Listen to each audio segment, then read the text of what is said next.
Major funding for these broadcasts has been provided by grants from New York Community Bank, AmTrust Title Insurance Company, Perfect Building Maintenance, M&T Bank, Customers Bank, Marks Paneth LLP, Capital One Bank, Collins Building Services, Meridian Capital Group.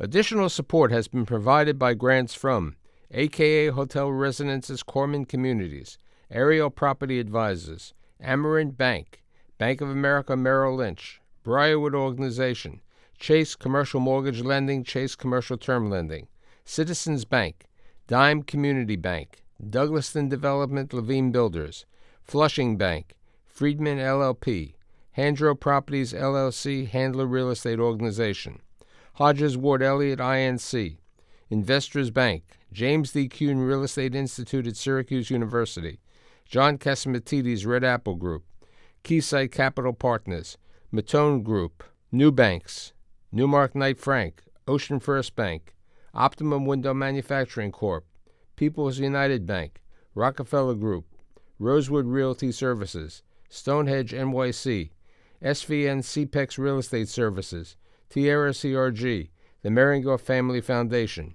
and these friends.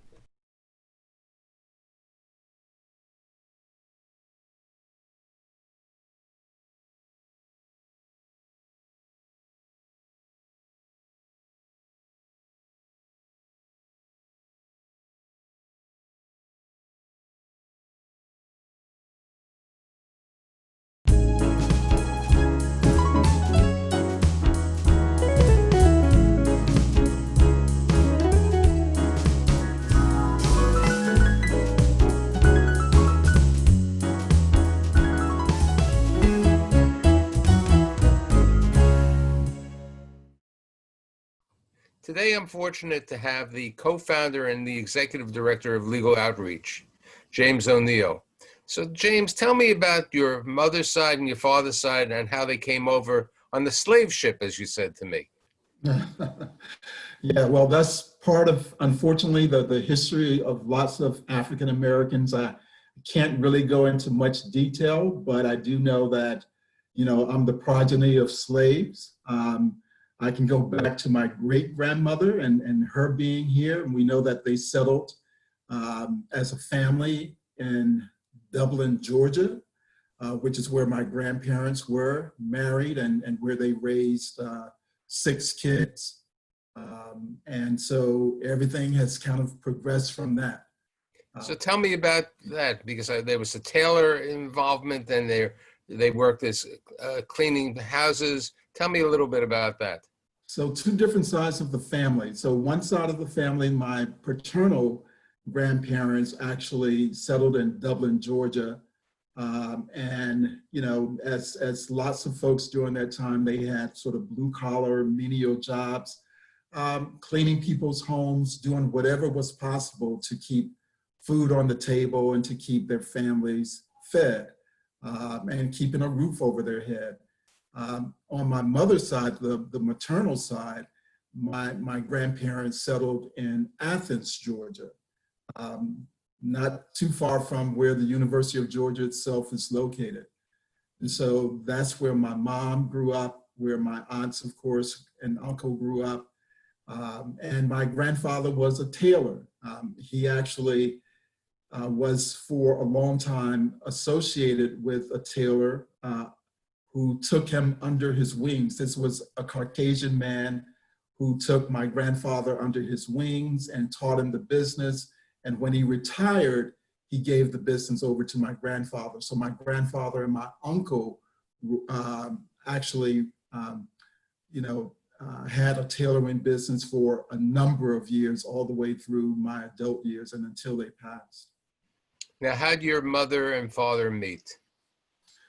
So both were actually students at Savannah State College, and they met there. My father actually had come back from the military, and based upon the GI Bill, he actually entered Savannah State. My mother was a precocious student, and so she went to Savannah State at the age of 16, and over the course of the years, they met each other. I guess the notion is they fell in love and they got married. Okay, so let's talk about your growing up because you have a brother, I believe, right? I do, 18 I months do. different. Yeah, 18 months difference between the two of us. Who's the older? He's the older, he's the big brother. Um, but we were so close in age that pretty much we did everything together.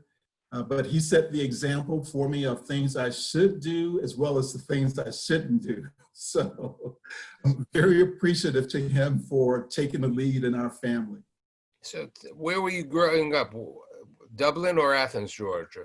Yeah, so we started out in Dublin, Georgia. And after a couple of years there, I think when I was like 2 or 3 years old, my father was ambitious and industrious, and we moved as a family to Atlanta, Georgia, to the big metropolis, if you will. So he was the renegade in the family who decided to go someplace different.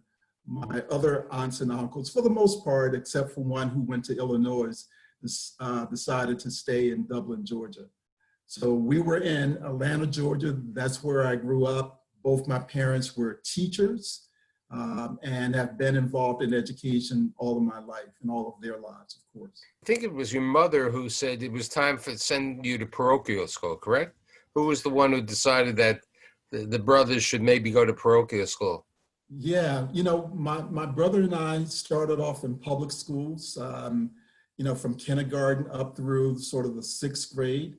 We both were doing well there, but we weren't challenged. And my mother could see that. And she knew that we needed more of a challenge in order to maximize our potential. And so she decided to send us to a parochial school in Atlanta that was actually a whole lot more challenging. I was used to being among the top students in my class in elementary school as I was in the public schools, but it wasn't always the case when I went to the parochial school. So I went at the 7th grade level. My brother went at the 8th grade level, and neither one of us really wanted to go. I mean, we just did not feel like that was going to be beneficial to us. We had made friends. We had been with those friends all of our lives. There was resistance in terms of us going to the parochial school. But in hindsight, it was probably one of the wisest decisions that my mother made in terms of our educations. So we went to a parochial middle school, and then from there to a parochial high school where actually my mother taught. That was called St. Pius X High School in Atlanta, Georgia. You said to me when we got together, you had some interesting jobs. So you learned that you wanted to be a professional because you were working at the airport, you were cleaning, you were doing, so tell me about some of the jobs of this young James ONeal. Yeah, I'm a real believer that people need to see contrast in life in order to appreciate what they have. As most young men, you want, when you get to be of working age, you want to earn money. And I knew I couldn't work during the school year, so I made it my business to try to secure jobs during the summer. The first job that I had was working at a nursing home because I knew someone there who gave me the job. But of course, being like 15 years old, there was not much I can do or I could do that would be of benefit to the nursing home other than cleaning up. So I had the manual labor job of cleaning the rooms, and it was not pleasant. And it really taught me very early on that that's not something that I really wanted to do in life. That next summer, I had a job working at a construction site. And again, being the young person on the totem pole, I was given the jobs that nobody else wanted to do in the hot Georgia blazing sun. And so that further solidified my belief that this might not be the way for me to go. And then from there, I actually worked at the Atlanta airport, cleaning the concourses and cleaning the bathrooms. And after those 3 jobs, I knew that it was extremely important for me to get a good education because none of those jobs suited me very well. So when you graduated high school, how'd you decide on Emory College? Once I graduated from high school, I mean, I was very involved in activities. I really didn't know a whole lot about choices. So I ended up applying to Emory, to Oxford College of Emory University and the University of Georgia.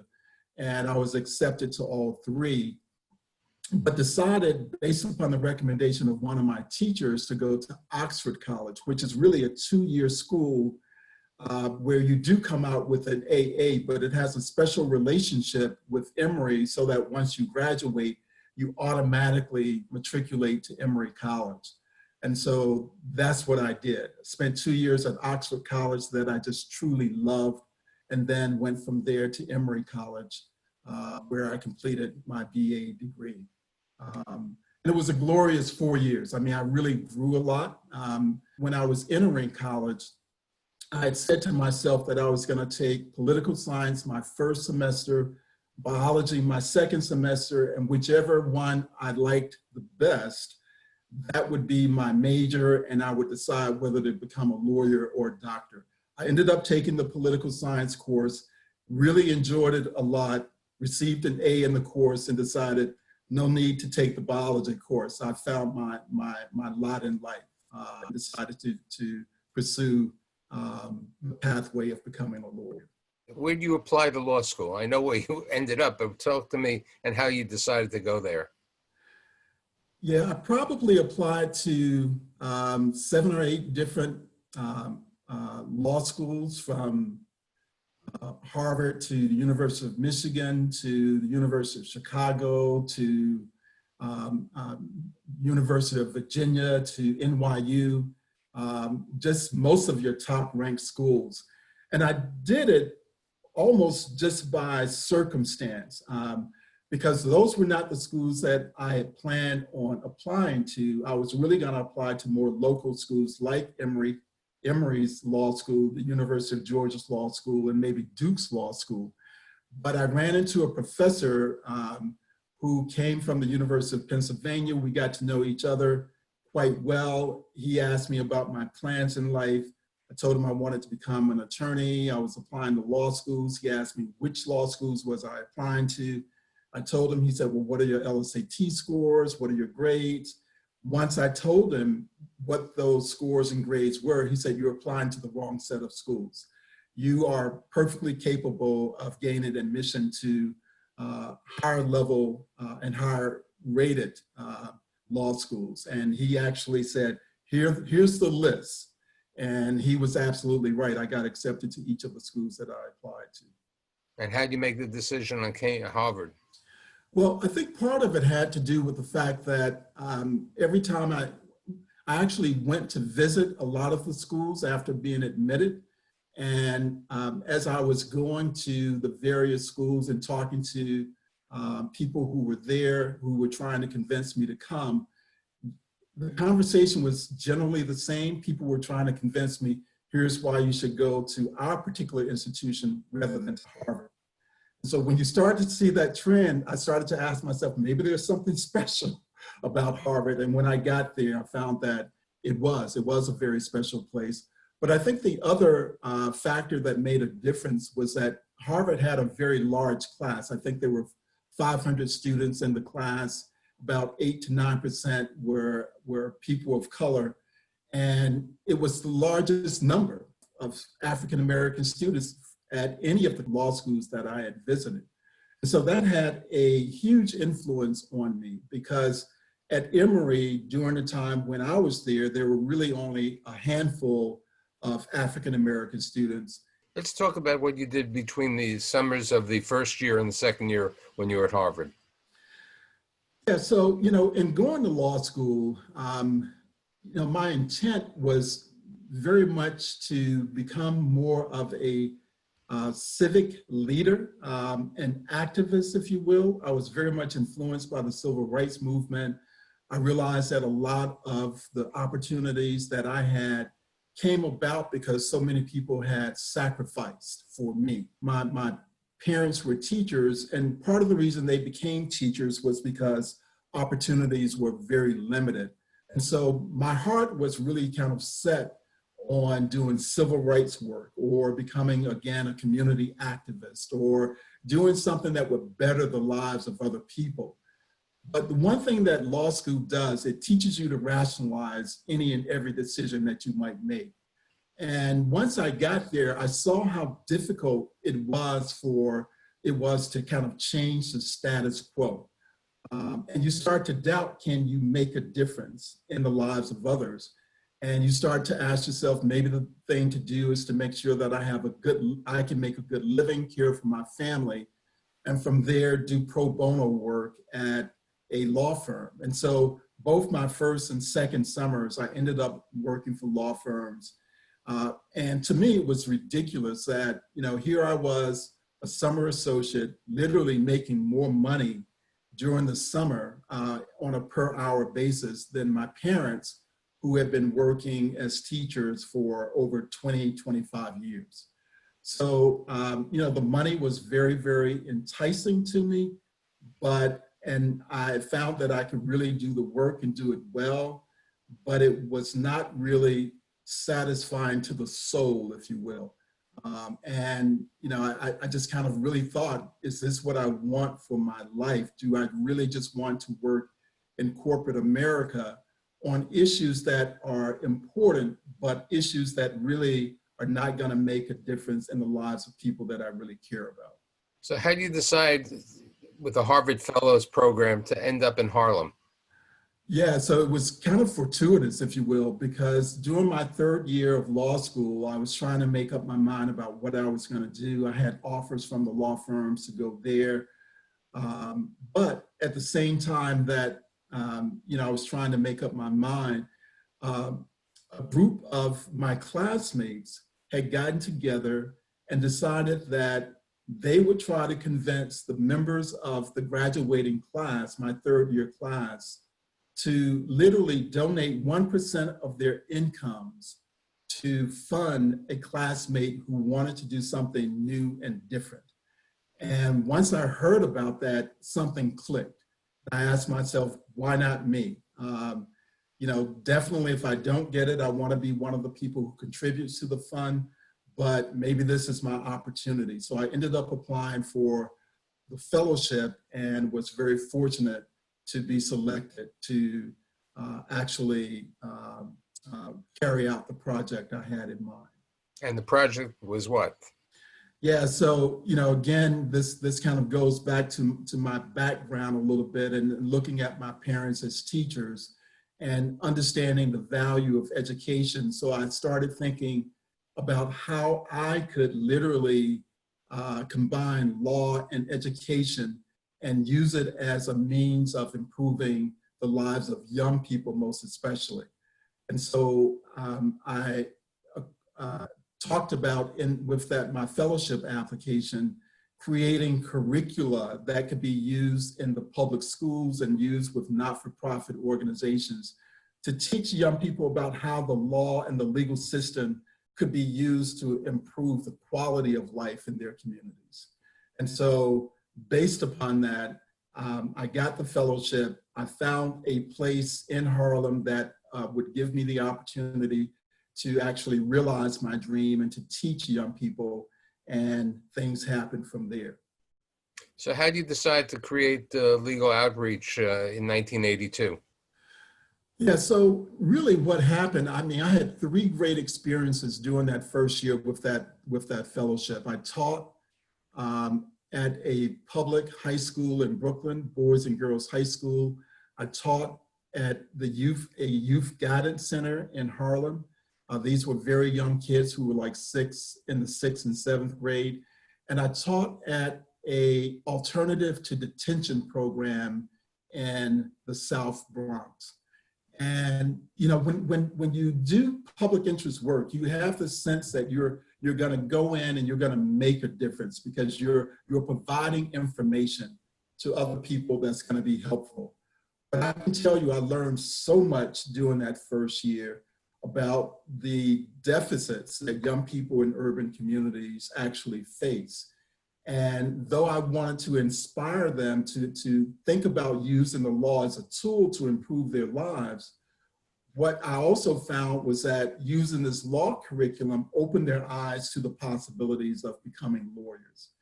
But I discovered that most of these young people, though bright, really good thinkers, had not developed the fundamental skills that they would need in order to get to college, let alone to law school. And so I knew that if I wanted to achieve that particular objective, then I needed to start my own not-for-profit, and actually ended up doing that during the first year while I had that fellowship. And so Legal Outreach came into existence in 1983. I want you to talk about legal outreach, but I also want you to talk about your wife. Tell me how you met your wife. Yes. So, you know, when you're starting a not-for-profit organization, there's you and then anybody else you can convince to help you, right? I met a young lady who was sort of interested in what I was doing. She had a job herself, but we had the same value system and we both wanted to make a difference. And she saw what I was doing and she very much wanted to be a part of that process. So she volunteered literally for a year, you know, maybe a couple of hours a day or one day a week. And, you know, we started to work together back in 1984. And from there, we developed this relationship, this working relationship that really worked well because she had a special gift in working with young people and was actually able to connect with them very well. And so it enabled me to do more of the managerial aspects of running a not-for-profit. And finally, we were able to get some funding for the organization such that I was able to hire her and have her work with us full time.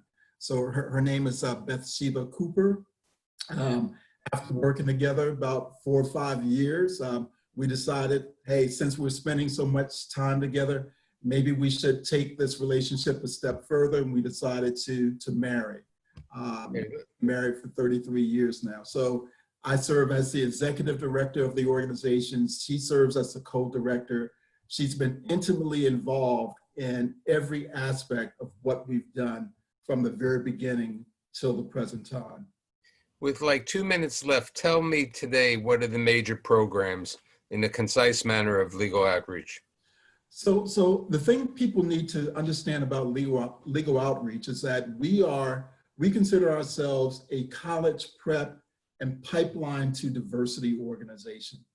And in order to give young people from underserved communities a fair shot at pursuing their dreams, whether it's to become a lawyer or other type of professional, you have to cover the gaps in their lives. And so we look at the outlook gap as being a major component of our program. Kids are not exposed to the range of possibilities for their lives. And so much of what we do at the very beginning of the process is to open their eyes to the types of career opportunities that are available in the legal profession and beyond. But even when you cover the outlook gap and you get kids excited and motivated, you also have to make sure that they're prepared academically. So a second component of our programs is all about closing the achievement gap to make sure that students are acquiring the skill sets that they're going to need in order to matriculate to college, and not just matriculate, but to be successful once they get there. And then the third thing we do is to cover the support gap, because oftentimes our young people are not being raised in families where their parents can direct them and give them advice. And oftentimes they're not getting good advice from other quarters. And so we try to provide them with the kind of support they need so that they can maximize their potential and maximize their opportunities. Today, how many students are in the legal outreach program? So we have served 819 students have graduated from our program. We count them as proud alumni. And these are students who have spent 4 years with us, working with us after school, on Saturdays, and every summer of their high school years. collectively, they've spent 2,300 hours or more working with us through our programming. But it's paid off. About 75% of these students, many of whom are the first in their families to go to college, have been admitted to what Barron's College Profiles calls the nation's most competitive, highly competitive, or very competitive colleges. We've had multiple kids who've gone to all the Ivy League schools, the small Ivies, to your top 25 liberal arts colleges, to your top HBCUs, and they've done well. I mean, I think that's the thing that makes us most proud, is that they haven't just gotten there, but they've done well. And over 95% of these students have graduated from their respective institutions and earned four-year degrees. About 10% actually have become lawyers. Others have pursued careers in other professions, but we're proud of each and every one of them. And I'm very proud of what I've met with you in the past and the work of legal outreach. One day I'll meet your wife and it'll be a pleasure. And thanks so much for being here on Building New York, New York Stories. My pleasure. Thanks.